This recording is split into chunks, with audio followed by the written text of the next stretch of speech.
namanya manusia kebutuhan primernya itu makan, termasuk juga di rumah gitu kan. Nah kalau misalnya kita bisa masak sendiri pastinya banyak benefit ya. Cuman bukan berarti yang nggak bisa masak tuh buruk gitu, enggak.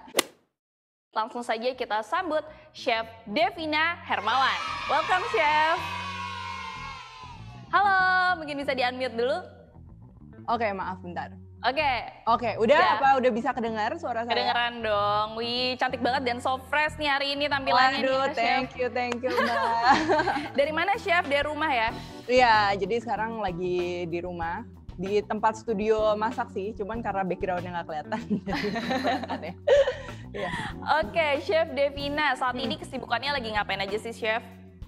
Ya sekarang tentunya lagi yang berhubungan sama memasak ya, dan juga saya kan sekarang juga berkecimpung di content creating, khususnya di digital. Jadi emang pas nih lagi stay at home, bikin konten, terus kemarin juga udah sempet beberapa kali juga keluar kota, tapi tentunya masih berhubungan sama masak-memasak. Oke, seru banget nih. By the way, Chef Devina, sebelum ngobrol lebih jauh, aku penasaran nih, kenapa sih Chef Devina ini memilih untuk menjadi seorang chef? Jadi awalnya kan memang dari hobi nih, hobi. Aku juga kebetulan nggak ngambil pendidikan di bidang hospitality ini. Terus setelah lulus juga banyak project-project yang memang langsung bersinggungan sama dunia hospitality ini. Nah sampai akhirnya juga ikut terjun, ikut belajar, sempat bikin beberapa establishment juga, masih F&B, dan akhirnya juga kalau sekarang mungkin lebih fokusnya di mungkin kayak instructor, terus bikin konten tentang memasak gitu. Nah, jadi mungkin dari hobi sih. Dari hobi. Nah, gimana sih akhirnya rasanya ini menjadikan hobi itu sebagai sebuah profesi? Kalau di sini kan memasak ya, memasak ini menjadi sebuah profesi, gimana? Pastinya happy dong kalau misalnya kita bisa mengerjakan, kita mendapatkan kesempatan bisa mengerjakan hal yang kita suka dan juga bisa menjadi pekerjaan. Nah itu pastinya happy. Cuman kalau misalnya sama seperti pekerjaan lain pasti suka dukanya juga ada gitu. Oke, mungkin bisa diceritain nih ke teman-teman semua di sini, suka dukanya apa nih, momen ups and downs-nya seorang Chef Devina? Nah kalau sukanya sih ya pasti kalau misalnya kita bisa mengerjakan sesuai passion itu kan suka ya. Jadi di saat kita membutuhkan inovasi, creativity gitu kan, itu bisa bisa secara natural kita emang senang gitu. Nah kalau dukanya juga banyak ya, cuman mungkin kita jangan bilang itu sebagai duka gitu kan, kita mungkin bilang hambatan. Nah tentunya sama sih seperti profesi lainnya, apalagi kalau misalnya kita bergeraknya di bidang hospitality, itu yang namanya waktu itu akan menyita banyak waktu ya.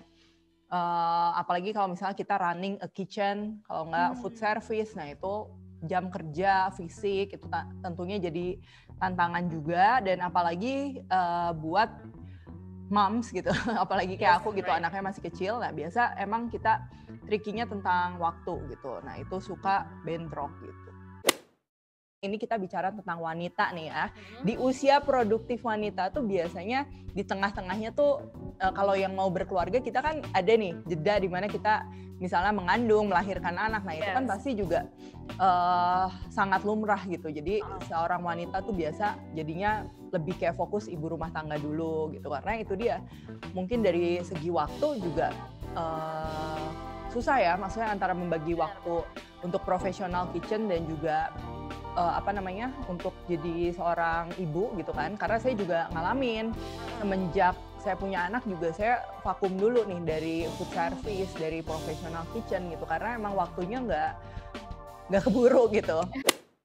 Gimana rasanya berprofesi menjadi chef tapi juga seorang ibu yang tentunya memasak di rumah juga kan? Nah, jadi mungkin kalau balance itu menyesuaikan ya sama kesibukan gitu kan. Nah, kalau sekarang kan emang kesibukannya sangat bertambah gitu sebagai seorang ibu dan juga ngurus ibu rumah tangga. Jadi kalau aku sekarang memilih emang pekerjaan yang project based gitu. Jadi yang dimana kita udah bisa atur waktunya, kayak misalnya kita ada service dinner di mana gitu kan, itu kita mungkin bisa luangkan 2 hari, tapi sisanya kita juga bisa di rumah. Nah jadi itu gitu, lebih kayak ngatur emang waktunya. By the way chef kan sebenarnya pekerjaanmu lebih bergelut dengan dunia masak nih, tapi pernah nggak sih saking sibuknya sama pekerjaan kamu malah nggak sempat masak di rumah?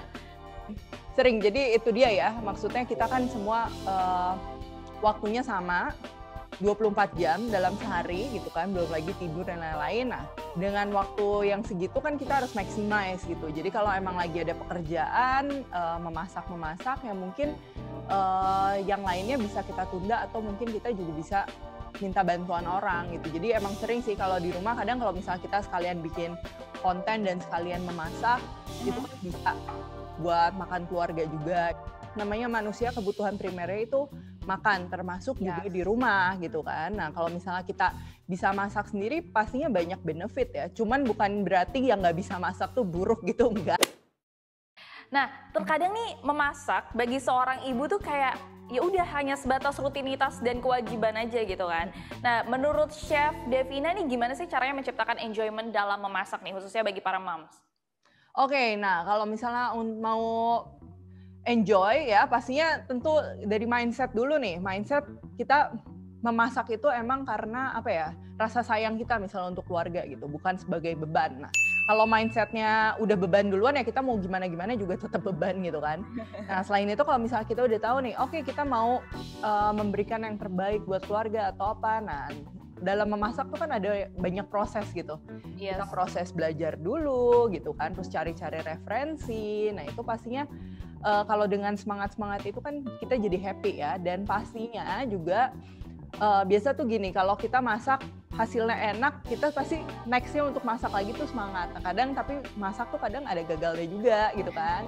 Nah ya paling kalau misalnya mau tetap semangat ya kalau misalnya gagal kita ya pelajari lah misalnya gagalnya kenapa gitu kan. Terus mungkin kalau yang nggak terlalu suka masak ya kita masak-masaknya yang nggak terlalu beresiko untuk gagal. Kalau kita udah ngerti basic sih biasa gampang gitu. Kayak misalnya contoh, oke kalau misalnya untuk daging sapi, nah kita udah tahu dulu nih basic-basicnya. Oke kalau daging ini dia keras, nah jadi kita harus masaknya lebih lama. Kalau nggak kita masukin slow cooker atau rice cooker gitu. Nah, biasa kalau orang yang nggak ada bayangan sama sekali tentang basicnya memasak ya jadinya bingung gitu. Jadinya kalau suruh masak tuh pressure gitu sih. Seru banget ya diskusi kita bareng sama Chef Devina nih yang membagikan insight-insight menarik buat kita semua.